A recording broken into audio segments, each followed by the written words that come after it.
Maisha yake yanawashangaza wengi. Kama mwanamke yeyote yule anayetafuta riziki, pengine angefanya kazi ya jikoni ama za uyaya ili kupata hela. Lakini Milka kutoka wilaya ya Uasin Gishu ana mawazo tofauti. Hata huwa wananiita mama Kavo. Kazi yake inayomrausha kila siku ni ya kuosha magari. Hapa pamoja na wanaume ambao wamejulikana kwa kufanya kazi hii, na jamii inayomuona tofauti na kumshangaa. Japo wafanyikazi wenzake wamezoea. Kazi hakuna. Sasa inabidi tu kila mtu nikijitegemea. Nikipata moja baada ya 2 hours ndio naona gari lingine moja imeingia.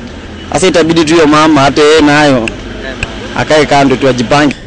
Niliamua kuchukua yeye kwa sababu ni mama akona mtoto, so nikaamua nilete gari akanioshe angalau apate kaunga yake kidogo. Kila siku na mwanawe mchanga mgongoni, yeye hurauka kuchota maji ndoo zaidi ya 10 kabla ya kumlaza mwanawe na kuingilia kazi ya kuosha magari.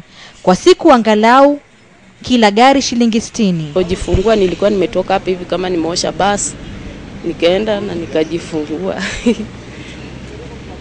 Baada ya kujifungua, baada ya 1 week nikarudi tu kwa kazi yangu kawaida. Ndio kazi inayomsaidia Milka na mwanawe tangu mumewe kumwacha akiwa mjamzito.